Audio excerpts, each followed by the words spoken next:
De retour après cette vibe by Mr. Kofi Olomide, le maître de double demeure. On poursuit avec le partage du jour. Et ce matin, s'il vous plaît, ne me visez pas les cailloux parce que le partage est si... Ce matin, on va parler des maladies mortelles. Wow! Il y en a qui ne sont pas mortels? Oui, il y en a qui ne peuvent pas forcément mener l'être humain vers la tombe. Un peu comme la toux. La toux, c'est une maladie, mais ça ne va pas te mener vers la tombe. Un peu comme... C'est juste quand ça devient la tuberculose. Oui, en fait, alors. tu vois, là, quand ça évolue, oui, mais en elle-même, à l'état basique, elle ne peut pas t'amener vers la tombe. Donc, ce matin, on va parler de 10 types de maladies qui peuvent pousser un être humain automatiquement vers la tombe si on n'a pas diagnostiqué cela très tôt et on a appliqué les méthodes adéquates. Ok? Donc, Mrs. Marie-Christelle, pour toi, qu'est-ce qui peut être la maladie la plus mortelle quand tu regardes? Aïe, putain. Avant de citer cette maladie, je cogne du bois parce que je n'aime même pas en entendre parler. Le cancer. Le cancer. Ok. Donc pour toi, quand tu regardes le monde, tu regardes la médecine, l'évolution et tout, pour toi, c'est le cancer qui est le summum. Je reste dans notre contexte parce que quand tu regardes ailleurs, ils ont déjà réussi à avancer. C'est-à-dire que j'ai vu là-bas des gens qui sont sortis des chimiothérapies et dont la vie... Ici, tout ce que j'ai connu, je ne sais pas si c'est seulement qu'on a lancé ça, mais c'est que ça ne les a jamais soignés. On te rase, les cheveux deviennent blancs, tu meurs. Regarde, le truc là, je n'aime pas. C'est un truc que tu n'aimes pas. Je n'aime pas. Je ne sais pas si on suivi de ça. Peut-être si quelqu'un sait, il faut que tu voyages, que tu ailles ailleurs. Sur les chimios. Où ils ont déjà réussi ça. Parce que quand toi-même on te dit que tu as la leucémie, c'est pour que tu t'en sortes comment? C'est le cancer du sang. Toi-même. Ah, chance. Hey! Bon, il est quand même maladie je connais quelqu'un qui est sorti du cancer du sang et du cancer des os. Ici au Cameroun. Non, il a voyagé, il est parti. Il went very fast to France. Et on a pu quand même trouver. Aujourd'hui, il est très très en forme. Oui, chez eux, c'est développé. Mais je dis seulement le nom là. Quand tu regardes ta situation, tu sais déjà que quand on te dit ça, tu es mort. Qui va te payer les trucs pour sortir? C'est vrai que Dieu agit. Aïe. Tu étais plus dans un sens local, mais dans un sens global, le cancer, effectivement, est la première maladie mortelle du monde. Okay? La première maladie mortelle du monde. Parce que when you have cancer, it's not easy to go through that cancer. Donc, on va placer... let's have the first one, Mr. Kevin, with the explanation. So, Mrs. Marie-Christelle can help us read and go into a deeper view of what we have about cancer. Mais à la maison, il faut savoir que ça ne veut pas automatiquement dire la mort. Tu peux passer par une chimio et trouver une solution, ok? So, what's the answer, Mr. Kevin, so we can help us with? Alors, on dit de nombreux types de cancers sont mortels s'ils ne sont pas traités à temps. Ils peuvent se propager rapidement et détruire des organes vitaux. Oui. You understand? So, the cancer is more like a virus. When it enters your body, it has a destructive mission. That means it can go to any part of your body and destroy anything that is over there. Ça veut dire que pour un petit cancer de rien du tout, tu peux trouver ton cœur endommagé. Et je connais des gens qu'on a amputé de la jambe pour un début de cancer. C'est-à-dire pour que ça ne prenne pas tout le reste de son corps, on a dû l'amputer pour que ça... Bon, j'ai aussi parlé d'une dame ici qui, à cause du palu... C'est mort. Bon, deuxième maladie mortelle de ce matin, on va parler des maladies cardiovasculaires. Donc, des AVC. Non, ça, c'est différent d'AVC, ok? C'est ça, non? Accident vasculaire cérébral qui est différent de maladie cardiaque. Voilà, maladie cardiovasculaire, totally different. Okay? Voilà. Donc, les maladies cardiovasculaires, Mrs. Mike, c'est what you gotta say. Et tu comme l'infarctus. Oui. Il y a eu un infarctus. Oui, c'est ça, arrêt cardiaque, n'est-ce pas? Gars, c'est que ton cœur fait... Ça s'arrête. Gars, tu n'as pas 30 minutes. Tu n'as jamais connu quelqu'un qui est passé par là? Je connais des gens qui sont passés par des AVC, mais pas des gens qui ont fait des arrêts cardiaques et ont survécu. Bon, ici, je vois clairement que l'AVC aussi fait partie des maladies cardiovasculaires. Oui, accident vasculaire. Mais l'AVC fait partie des maladies cardiovasculaires mortelles. cardiovasculaire, vasculaire, cérébral. C'est la même chose. Heureusement que l'AVC, c'est ta tête qui pâme là d'abord et tout, avant que le cœur. Mais pourtant, arrêt cardiaque, le cœur s'arrête et le cerveau dit que hey, je ne respire plus, lui aussi s'arrête. Tu vois un peu, non? Donc, maintenant, je connais des gens qui sont sortis des AVC parce que je pense que c'est aussi des facteurs annonciateur. Je ne suis pas médecin, je ne sais pas comment on dit. Donc, c'est que tu peux être comme ça, là, ta main qui commence à faire comme ça, zip, zip, zip, zip, zip. Si quelqu'un a déjà eu à faire face à ce genre de situation, la personne saura que si on ne te suit pas, tu es en train de faire un AVC. Tu peux avoir un excès de mal de tête là, à un moment tu ne vois même plus. Si tu dis ça à quelqu'un qui a déjà vu quelqu'un d'autre faire ces symptômes, on saura que tu es en train de faire un AVC. Tu peux être chez toi et ressentir un coup de fatigue extrême au point où peut-être même porter tes sandales te dépasse. Si c'est que tu as eu la possibilité de te plaindre, à côté on saura que tu es en train de faire un AVC. Et des gens comme ça ont souvent été sauvés parce que quand vous arrivez, on va te dire, ok, si c'est que tu ressens que la personne fait ça, prends une aiguille, perce le bout de ses doigts pour permettre au sang d'évacuer, de circuler. Donc, si vous avez les premiers secours là, les gens vivent. Par contre, arrêt cardiaque, un peu différent, parce que tu vas voir quelqu'un entrer dans ses toilettes pour prendre une douche, il ouvre la colonne, l'eau là directement, le cœur s'arrête, boum, il tombe. On peut te sauver, mais est-ce que les gens sauront que comme tu es entré là, tu es tombé? Les minutes qui suivent sont déterminantes pour ta vie. Et donc, comme on ne sait pas toujours très tôt, tu meurs. Parce que tu peux faire un AVC, tu es en train de dire aux gens que depuis là, le bras, si on sait quand c'est la main gauche, on sait que c'est ça. Si c'est la main droite, on sait. En fonction, je ne sais pas. J'ai envie de dire que les médecins savent. On va te dire que le côté gauche est toujours souvent trop annonciateur pour ces maladies. Voilà. Et aussi que tu vas ressentir mal de tête au niveau de la nuque. En fait, il y a des signaux qui tu peux te plaindre. Mais l'autre qui fait un arrêt cardiaque, il n'a pas trop le temps de se plaindre. On regarde le match des Lions, Cameroun-Brésil. On met un but contre le Cameroun qui devait l'envoyer. En finale, toi, ça te choque. Boum. Te voilà ton cœur. Tu as adossé comme ça. Les gens pensent que tu as encore adossé. Ton cœur t'a lâché. Ton cœur t'a lâché. Ils ne savent pas trop. C'est difficile de te secourir. Tu vois un peu. Donc, avec arrêt cardiaque, tu es comme ça, là, tout va bien. Tu penses que ton cœur est normal. On t'appelle. Je voulais juste te dire que ma main est morte. Comme toi-même, tu as lâché là. Te voici. Donc, c'est trop difficile. Donc, maintenant, si on dit que AVC entre dans vasculaire, oui, ça entre parce que cardiovasculaire, vasculaire, cérébral, c'est les mêmes. Tout ça entre dedans. Mais pour AVC, on peut plus te sauver parce qu'il y a des gens même qui ont fait 2-3 AVC, ils ne sont pas morts. Mais tu vas voir un comme s'il est peut-être un peu paralysé parce que ça l'excès. Voilà, mais il y a d'autres qui font ça et il n'y a pas de séquelles, il n'y a pas de... On vit de... Mais arrêt cardiaque est un peu plus délicat. D'accord. Merci, Mrs. Marie-Christelle. Let's have the little explanation. Alors, l'infarctus du myocarde. La médecine, l'accident vasculaire cérébral et l'insuffisance cardiaque. Est-ce que tu sais qu'on opère maintenant le cœur jusqu'à on te met les piles dedans? Seigneur. Ça n'arrive plus à bien pomper. Épargne-moi de ça. Et les gens de mon entourage aussi peuvent être mortels s'ils ne sont pas en charge rapidement. C'est ce que je veux dire. En fait, ça c'est le principe de base. Les minutes là. Quand on parle de maladie mortelle, tu vois, il y a toujours une petite prise en charge là que si on place la personne. Mais ici, il s'agit de quelques minutes, quelques secondes. C'est très dangereux. C'est pourquoi on demande aux filles, pour revenir au cas de la première maladie, de faire souvent des examens très tôt. C'est-à-dire que quand tu as 15 ans, tu dois déjà faire des examens sur tes seins pour voir si tu n'as pas de cancer de sein, cancer du col de l'utérus, parce que les femmes sont vraiment attaquées par ces deux-là, où tu es tout le temps à la maison, tu saignes, c'est ta période, tu saignes, c'est pas ta période, tu saignes. Ne reste pas tranquille. Il faut partir à l'hôpital pour faire des examens. Très tôt, c'est dépisté. La prise en charge commence aussi, tu peux t'en sortir. Mais généralement, nous, on part à l'hôpital quand on est en phase finale. C'est-à-dire qu'on a soigné la typhoïde, le palu, alors que ce qui te ronge en réalité, c'est un cancer. Mais comme tu n'as pas fait d'examen, on n'a pas su. Et au moment où on sait, il n'y a vraiment plus rien à faire. Donc, prenez-vous en charge rapidement. C'est pourquoi on dit qu'il faut faire des check-ups. Maintenant, vous allez nous dire que le contexte socio-économique fait en sorte que nous ne puissions pas le faire de temps en temps quand même. Il faut, c'est-à-dire qu'une fois 2 ans, vas-y faire un check-up et très important. Ça peut aider, ça peut sauver. C'est très important, ok.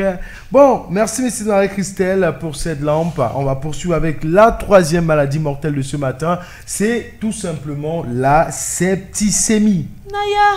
You ever heard about it? Septicémie, Anézé. Tu es sceptique. Ouais, c'est... On dit que tu es sceptique, donc tu as la septicémie.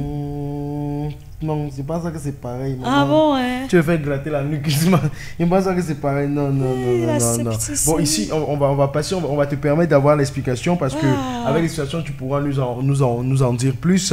Donc, Miss Royce, c'est une infection générale du sang qui peut entraîner un choc septique et une défaillance multiscérale si elle n'est pas traitée.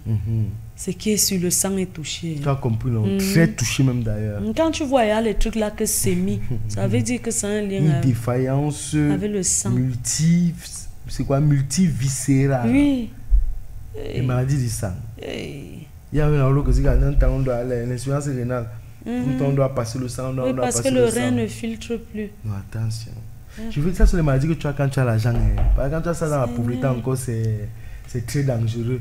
Le genre que pour sortir d'abord de ta maison, pour qu'on puisse t'amener à l'hôpital où tu vas partir, la porte te sait d'abord. Je dis souvent à Dieu que si tu sais que je suis arrivé à ce niveau, mieux tu me prends vite. Et ça c'est clair. En tout cas, à la maison, on ne souhaite aucune de ces maladies à quelqu'un. Mais pour ceux qui passent par là, du courage. Ouais, tenez-y bon. Pour tous ceux qui ont des personnes qui passent par là, tenez-y bon. Je le disais à ma soeur hier, quand elle me parlait de ses problèmes ou avant-hier, que grandir sans avoir les problèmes, c'est une grâce. Ouais. C'est une grâce parce que quand je vois même nos parents qui peuvent nous parler fort aujourd'hui, ce qu'on a vécu et ce qu'ils ont vécu, c'est deux mondes. Hein. Two different worlds. Tu vois ton enfant qui naît avec certaines maladies, tes parents n'ont pas connu ça. Tes parents n'ont pas connu l'enfant qui naît même avec le frein de langue. Tu vois, tes parents n'ont pas connu un enfant qui vient avec une malformation congénitale. Mais qu'est-ce qui fait cette différence donc? Je ne sais pas. C'est que chacun a sa vie sur la terre, tu vois. C'est pourquoi je me dis qu'il ne faut pas que les aider, quelqu'un vienne te parler en termes de l'âge, on parle en termes d'expérience. Parce que si moi, à mon âge, j'ai perdu un homme, toi, ma mère, tu n'as jamais perdu un homme, on n'a pas traversé la même chose. Tu ne peux pas me consoler sur ce que tu n'as pas vécu. C'est pas parce que tu es mon aîné, que tu m'as accouché, que tu vas me dire ce que c'est que le veuvage alors que tu n'as pas perdu de mari. Tu comprends un peu ce que je dis? Tu ne vis pas ce que j'ai vécu. Mais tu es ma mère, tu es mon aîné, tu as traversé des étapes. Mais là, c'est que tu as ta fille qui, dans ses 25 ans, 26 ans, a perdu son mari. Ce que toi, tu n'as jamais vécu. Tu vas donc me dire quoi? Tu peux rien me dire. Ce que je vis, tu ne vis pas ça. Ce que Marie-Christelle dit est très pertinent. C'est ça que je dis. Oui. C'est parfois les gens qui viennent placer des mots au concret, ça t'énerve même encore plus. Non. Ce que je vis, tu n'as pas vécu ça. Donc, c'est pourquoi je dis, on est né en fonction des expériences qu'on a vécues, pas en fonction de l'âge. Ça, c'est totalement clair. Moi, je connais beaucoup de mes aînés qui sont devant moi comme des enfants. Oui, il y a des trucs que tu ne sais pas, ne parle pas. You might have lived 10 years more than me on this earth, but when I look at you, I know you lack 10 years of maturity. C'est vrai. You understand? You just have 10 years of age, but you lack 10 years of maturity. On poursuit donc avec la quatrième maladie mortelle de ce matin, si pas prise en charge normalement, c'est tout simplement le sida. Ah bon? Okay, ouais. Je vous jure que ça fait bien vu qu'on a fait la différence, on n'a pas mis VIH. Oui, ça fait partie des maladies qui me font plus réellement peur. Honnêtement. Ça ne veut pas dire que je ne fais pas attention. Je t'ai dit tout à l'heure que mon corps est précieux. Yes. Tu vois, mais je me dis quand même que sur tous les plans généraux de médecine, que ce soit l'Afrique ou l'Occident, on peut la saisir quand même, on peut la maîtriser. Maintenant, ça dépend de la personne, si tu veux être sauvé. Si tu ne parles pas, tu vas mourir. Parce que si tu ne parles pas, la médecine ne viendra pas à toi. C'est toi qui pars vers le médecin. Donc si tu ne parles pas, c'est clair, ne pense pas que tu vas vivre avec le sida sans traitement et tu vis. Non, il faut qu'on te traite et tu vas vivre. Maintenant, j'ai envie de dire que contrairement au palu qui est mieux cerné en Afrique, en Occident et en Afrique, le sida aussi peut être, cerné. Donc moi, ça ne me fait plus peur parce que je me dis aujourd'hui, si j'ai un palu et que je suis en France, j'aurais peur. Si j'ai un palu et que je suis en Angleterre, j'aurais peur. Mais si j'ai un palu, je suis au Cameroun, je n'ai pas peur. Ça, parce qu'on va l'attraper. Et je pense que c'est le cas pour le sida aussi, où quelle que soit la zone où tu te trouves, quand même, on a tellement évolué à ce niveau-là que si tu annonces que c'est ça et que rapidement tu es pris en charge, forcément il y aura une solution. Oui. Thank you, Mrs. Marie-Christelle. Let's kind of have the explanation to add more water. Que la maladie affaiblit considérablement le système immunitaire et peut être mortelle sans traitement antirétroviral.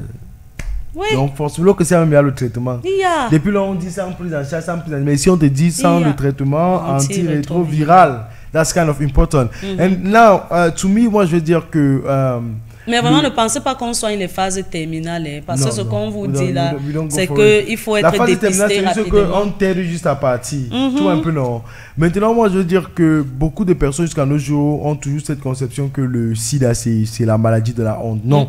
Il n'y a aucune maladie de la honte, ok? Ta santé vaut plus que tout. Même si quelqu'un se moque de toi parce que tu es en train de te soigner, laisse la personne se moquer parce que tu es en train de te soigner. Ok?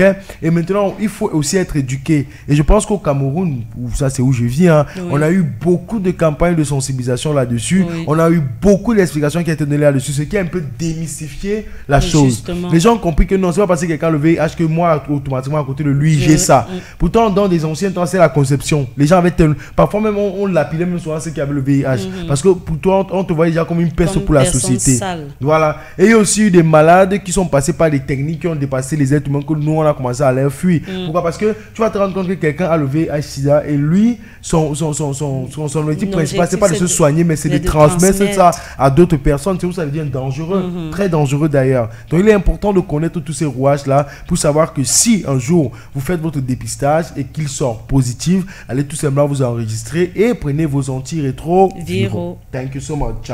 On poursuit donc avec la 5e maladie de ce matin, très mortelle aussi, la tuberculose. Oh là là.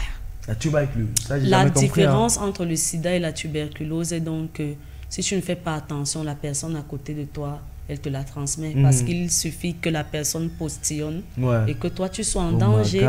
Tu vois, c'est ça qui est un peu compliqué. Et tu vas te rendre compte que les personnes qui ont le sida, généralement, il y a la tuberculose qui passe dedans parce que, en fait, ton système immunitaire est désactivé, on va le dire comme ça. Et donc, tu es ouvert à tout ce qui peut passer comme maladie. Et puisque tu n'as plus de défense dans ton corps. Assez solide. Voilà. Et donc, en termes de tuberculose, c'est délicat. Hein. Moi, j'ai même parfois peur des gens qui font une infection pulmonaire. Parce que ça peut partir de là. Une infection pulmonaire mal soignée, c'est la tuberculose qui est en train d'arriver. Et c'est difficile parce que pendant que tu suis la personne, il faut que toi-même tu sois protégé. Si c'est que tu tousses sur moi, je suis en train d'être contaminé. Si c'est que tu as utilisé une cuillère, tu as déposé, je n'ai pas su, je suis venu prendre la même cuillère.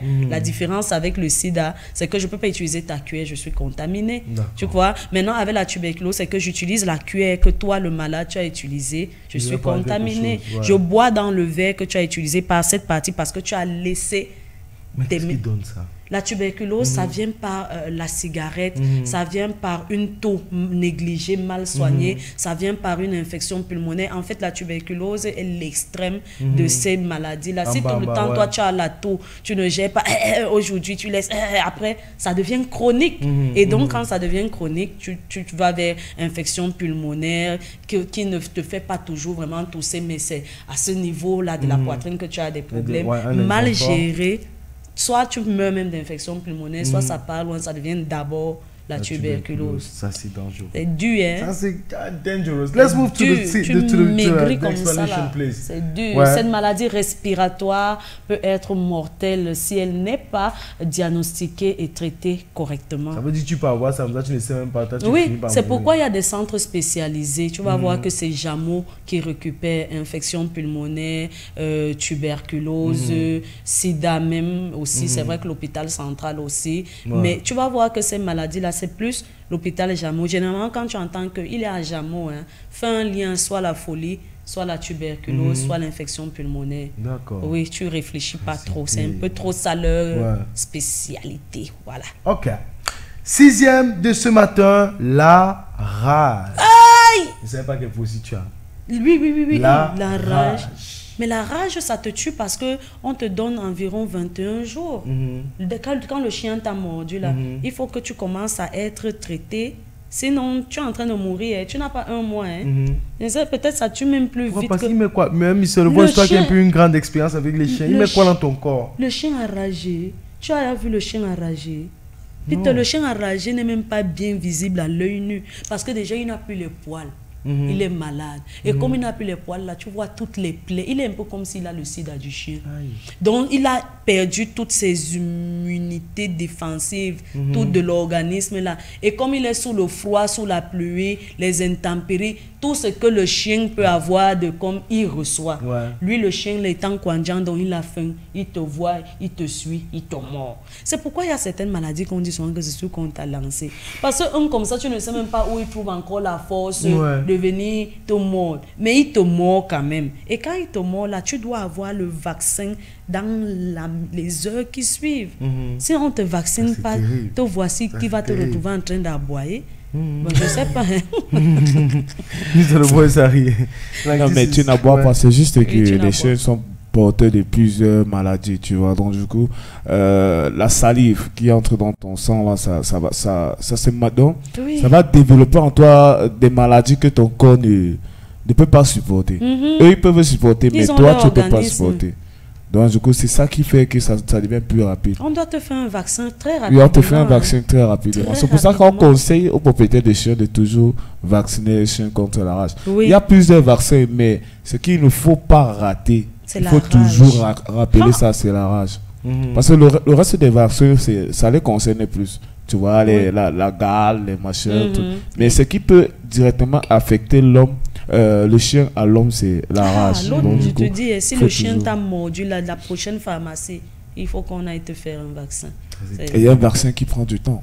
Oui, 15 ça fait mal. 15 à 20 minutes pour t'injecter. Donc ceux qui sont dans les villages, là, c'est foutu. Et ça fait mal. Bon, non, ils sont pas foutus. C'est difficile de trouver un chien enragé.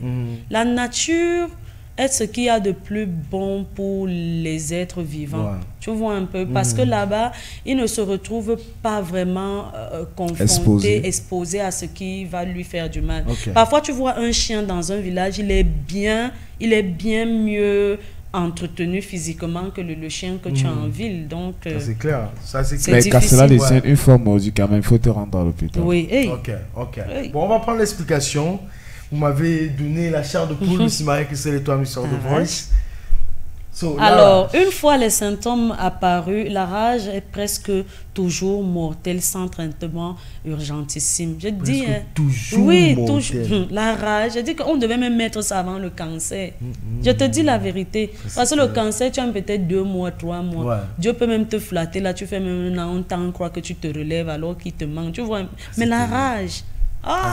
Mais à signaler que c'est pas du tic-au-tac. Tu peux te vacciner même après 5 heures, 6 heures. Bon. Ah bon? Ne dis pas ça aux gens, pardon. Je vous dis que si le chien vous mord c'est parce que là, quand tu parles, là, tu as un peu gros aggravé, tu vois. Tu peux prendre le temps pour arriver à l'hôpital. C'est pas comme si dès que là. Donc si je suis peut-être à Douala, le chien Momo peut venir me soigner à Yaoundé, ça va. Ouais, tu peux prendre directement le vaccin. Moi, je ne peux. Moi, je suis d'abord que si le fait me griffe le pied, j'en à la pharmacie étant dans le coma. Donc tu dois me faire l'antitétanique. Tu connais les choses là. Tu dois.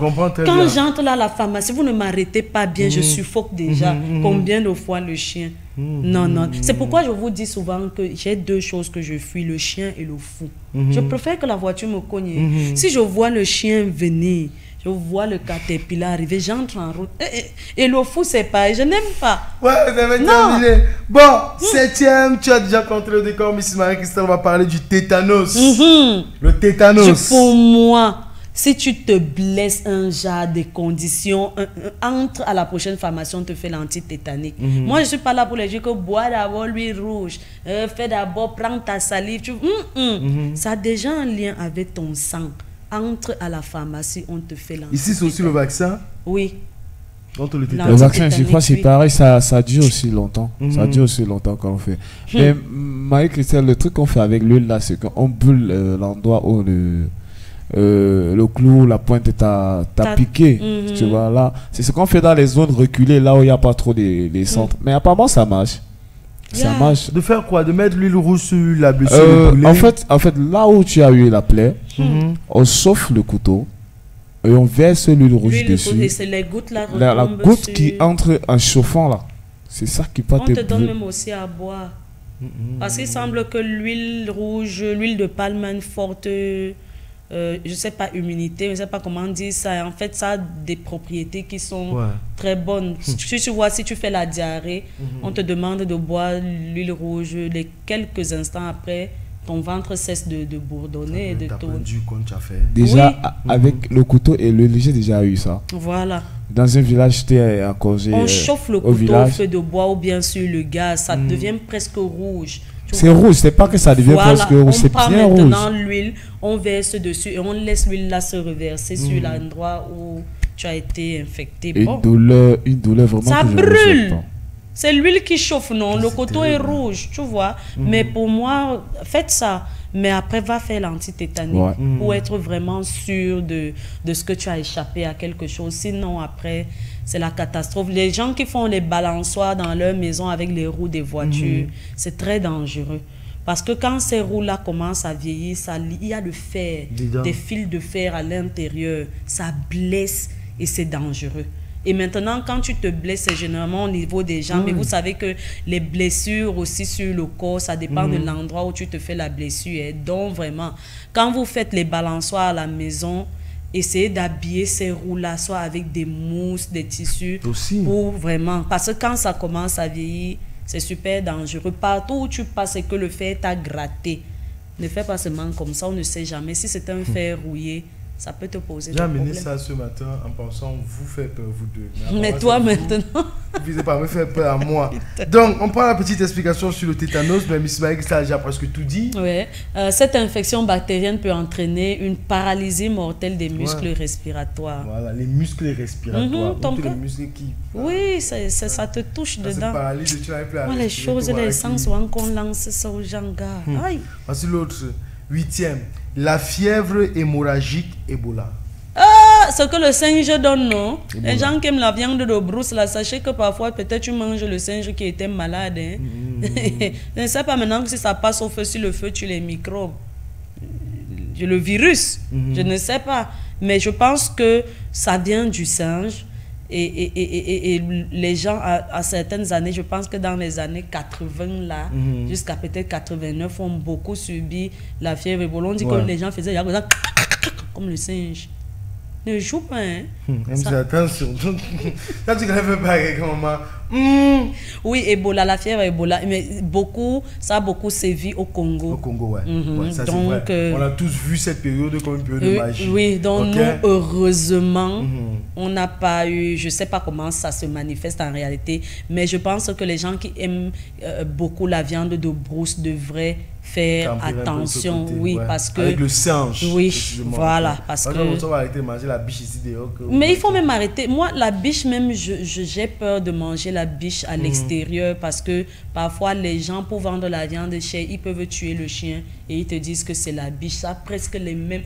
Tu as vu la biche? Tu as vu les mêmes coups. Donc, tu vois, ça fait comme moi. Si tu me dis que j'ai préparé la biche, je vais te regarder comme ça, que frère. Mais vraiment, faites attention avec les viandes de brousse. Ce sont des animaux qui portent beaucoup de maladies. Ne les voyez pas. Après, maintenant, ce sont des animaux à chair rouge. Et ce n'est pas bien pour l'être humain. Donc, quand vous avez l'occasion, oui, manger, c'est bon, mais ne soyez pas addict à ça. Vous voyez un peu. Non, le crocodile, je pense que a la chair blanche. Le crocodile n'est pas dedans. Peut-être le varan, je n'en ai pas trop idée, mais peut-être le varan fait partie aussi. Le chat-tigre, naturellement, le pangolin, bref, les viandes de brousse, là, le sein, nous tous on aimait, mais à l'excès, c'est dangereux. Mais si une fois, 2 fois l'an, tu as mangé la viande de bouche, 3 fois, ça ne peut pas te causer. Maintenant, on dit aussi de faire attention parce que ce sont des animaux qui peuvent avoir des maladies que peut-être quelqu'un voit que mon pangolin, si je le laisse mourir, ce n'est pas bon, il tue et il te vend. Tu vois, non? Il tue et il te vend alors qu'il savait que c'était malade. Il y a aussi les singes comme ça, que tu vois ton singe, les poils finissent sur lui, et tout, il ne fait que se gratter les oreilles, ses oreilles sont blessées, il le tue et il le vend. Parce que s'il le laisse mourir, il va faire le deuil. Il préfère tuer et gagner l'argent sur ça. Ouais, c'est pour ça que moi j'aime le crocodile. Il y en a qui tombent rarement malades. C'est comme le poisson. Et il tombe rarement malade. Oui, pour le crocodile malade même, j'ai vu. Toi, tu as vu le crocodile malade? Oh maman, c'est comme si lui ne tombe jamais. Ah, frère, que tu ne peux pas le crocodile, je regarde au moins l'œil. Elle dit aussi que le crocodile malade, c'est pas comme si ça court dans les ménages. Vous allez voir ça comment. C'est ça que ça qu'on dit, quand au moins c'est jamais vu. Est-ce qu'on a dit que ça n'existe pas? Même le poisson, toi tu as vu le poisson malade. Oh maman. Il a la fièvre comment alors qu'il est dans l'eau. C'est même que j'ai vu une ciguë là qui était triste un jour, mais c'était pas la maladie, non, sérieux. Tu vois que dans l'autre monde ça agit, il était dans son coin comme ça. Il mourait déjà. Je croyais qu'il était en train de mourir, dès qu'il est touché, il a commencé à bouger. Mais il était très calme dans son coin, comme s'il avait eu des problèmes de couple, il n'avait pas compris. Bref, petite explication sur la fièvre hémorragique Ebola. Cette maladie très contagieuse a un taux de mortalité élevé en sans soins intensifs. Donc si vous n'utilisez pas ça un temps. Ça veut dire qu'Ebola, tu dois même te traiter même 1 an après ta guérison. Donc tu finis, tu continues. Il y a le psychothérapeute de savoir. Oui. Très important. 9. Le ou la, ils ont mis la malaria. Ah, le palu. Oui, vous voyez que c'est en 9e position. C'est comme je vous disais, dans les zones septentrionales. Non, ça c'est ici. On va parler comme si c'est seulement au nord. Mais j'ai envie de dire qu'en Afrique, je ne sais pas comment le nom qu'on donne souvent pour dire les zones subsahariennes. Oui, voilà, merci mon frère. On gère ça. Particulièrement au Cameroun, je sais qu'on gère. Et puis vous devez savoir qu'il y a le traitement du paludisme pour femmes enceintes et pour les femmes qui ne sont pas enceintes. Il y a le traitement de paludisme pour les nouveaux-nés, traitement de paludisme pour les enfants d'un certain âge, les adolescents. Ne prends pas ton malacu. Tu donnes à l'enfant. Tu vois un peu, moi j'ai fait ça quand même. J'étais dépassée, papa. Ce qui s'est passé, c'est que je pensais avoir dans ma boîte à pharmacie les médicaments de l'enfant. Maintenant, l'enfant commence à faire une très forte fièvre la nuit. Je ne comprends pas. Je n'avais que mon para à moi. Heureusement, le para que j'avais à cette époque-là me venait de la Suisse, dont les réactions sont vraiment instantanées. J'ai regardé son âge. J'ai regardé para 400. J'ai su que si je coupe en 4, ça donne sa quantité. Tu vois, je te dis que quand tu es mère, non? Un moment là, tu fais... Oui. Donc si j'ai donc coupé 400 en 4, ça faisait son truc. J'ai donc donné la part. Mais je te dis que la fièvre est descendue. Chouin. Maintenant, la fièvre veut remonter. J'ai senti qu'il y a un virus dans le corps de cet enfant qui n'est pas encore atteint. Ça doit être le palu. Non. Je suis donc maintenant venue prendre mon malacu. J'ai regardé mon malacu comme ça. Il est regardé. J'ai estimé son poids. J'ai coupé en 2. L'enfant là s'est levé. Et te dit que le matin il jouait. Je pensais qu'il va faire comment? Mais c'est allez pas faire à la maison. Non. En votre boîte à pharmacie, ayez toujours les trucs pour l'enfant en fonction de son âge. Sinon, vous allez vous retrouver à faire comme moi. Maintenant, si une mère n'a pas la présence d'esprit de réfléchir et de se dire que, comme on a donné 1000, je dois diviser ça même en 6, c'est dangereux. Vous devez savoir ça. Mais moi, vraiment, c'était les premiers secours. Il n'avait pas le choix et il s'est levé. Et après, on a fourni son truc quand même en termes de... Parce que ce que vous devez toujours avoir en termes de fièvre, il ne faut jamais laisser l'enfant faire une fièvre excessive. Vous devez toujours avoir un truc. Parce que quand on commence à combattre la maladie chez un enfant, la première chose qu'on combat, c'est la fièvre. Quand il a déjà une fièvre stable, on peut gérer le reste. Mais vraiment, le fait... Hey, je vais le laisser convulser, papa. Pardon, prenez un peu les espèces. Non, ça c'est dangereux. Malaria. Malaria, c'est une forme de... Certaines formes de malaria, si elles ne sont pas traitées, peuvent être mortelles en quelques jours. Voilà, en quelques jours. Et ce qui te tue là, c'est la fièvre, papa. Quand ça monte, quelqu'un monte à 42, dans le corps surchauffe. tu peux frire l'œuf sur son dos. Tu casses comme ça, tu mets sur son dos, ça fait chouin. Toi-même. Et là, ça, c'est le corps qui chauffe à l'extérieur. Imagine la température de dedans. C'est chaud, hein? Les organes bouillonnent. Oui, c'est même pas bien. En quelques jours. Et donc, il y a aussi des traitements de palu où parfois quelqu'un te dit qu'on m'a traité le palu à 200 000. Ne doutez pas. Il y a des palus là qui sont souvent d'une forme très rebelle. Et c'est rebelle pourquoi? Parce que vous avez laissé ça s'entasser. S'accumuler. S'accumuler. Quand ça revient, c'est très dangereux. C'est très dangereux. Quand ça revient, vous commencez à entendre que typhoïde, ceci, alors que c'est le palu, mais c'est qu'il est revenu plus soudé parce que ce que vous avez souvent mis pour l'endormir, là, ça, c'est mal là. C'est pourquoi l'automédication n'est pas bien parce que il faut que tu ailles et qu'on te prescrive un médicament. Il ne faut pas que toi, tu décides que j'ai le palu, quand il me voit en ça, là, il m'avait prendre le Malacur, il m'avait prendre le Coatem, il m'avait prendre... On connaît mais les noms. C'est dangereux. Tellement tu as été chimiste. Quoi? Like that's kind of dangerous. Mais bref, l'enfant à la maison te rend médecin. C'est pourquoi le travail de mère, c'est le plus moi, à un moment, je pouvais me qualifier de médecin parce que tellement j'étais maladie. Que j'avais presque tout. Je connaissais que ceci soit ça, ceci soit ça, ceci. Donc la pharmacie était comme ma maison. Avant, quand j'arrivais dans un quartier, au lieu de chercher d'avoir le marché ou la boutique, j'essayais d'avoir la pharmacie. Parce que ça peut cuire. Vous connaissez le marché, mais ne connaissez pas la pharmacie. Ça cuit qu'il finit de manger. Je dois aller à la pharmacie, je ne trouve plus. Parlons, next one, 10e de ce matin. Tu as quand même fait tout le tour. On parle de la pneumonie. Ah, d'accord. Alors, tu parlais de lui. Oui. Là, je pense que c'est des problèmes respiratoires. Une infection pulmonaire. Une infection pulmonaire, oui. And these two can be very dangerous. Let's have the explanation so we go speed. La pneumonie, généralement... C'est une infection pulmonaire grave qui peut s'avérer mortelle, surtout chez les personnes âgées ou affaiblies. Parce que imagine, tu es âgé. Donc, il fallait après, tu ne respires plus. Après, moi, j'ai l'impression que tu vois les rideaux, l'intérieur du corps de la personne, tu vois, qui est vieux. Moi, je me dis, c'est comme les rideaux, tu vois, les rideaux de base, qui ont soit les courris là. Clic, non. Moi, je me dis, ton intérieur, c'est comme ça. Et quand tu tousses, ça fait le bruit, les crac. Maintenant, ça peut tomber dans ton ventre là-bas, peut-être un pas percer ton cœur. Gars, on n'a pas mis l'asthme dedans. Non, l'asthme n'est pas si mortel que ça. Ah bon? Oui, pourquoi? Parce que même les autres aussi, quand on dit traiter rapidement, tu vois, c'est qu'il faut te transporter à un endroit où on va te traiter. Mais l'asthme, tu peux marcher avec ta ventoline. Mais il faut aussi dire que la pneumonie, c'est dû au froid, l'excès de froid. Les gens qui veulent baigner la neige, tu peux arriver là-bas. La pneumonie te prend. Donc parfois, on te dit que ton bonheur, c'est au village. Toi, tu crois que c'est ailleurs. Tu ne sais pas pourquoi. Alors que c'est pour des trucs comme ça. C'est moi qui avais prévu partir en Russie pour les vacances. Ah bon? Non, si tu pars pas avec beaucoup de doudounes, oui, et les bois. Comme tu sais bien, comme tu laisses les cheveux. Parce que là, en Russie, tu ne peux pas être congolais. Bon, tu es mort. Je vais mettre la perruque tous ces moments. En tout cas, merci Mrs. Marie-Christelle, merci Mr. The Voice, merci également à vous à la maison. Voilà donc 10 maladies mortelles où vous devez faire très attention si vous affichez les symptômes de ces maladies.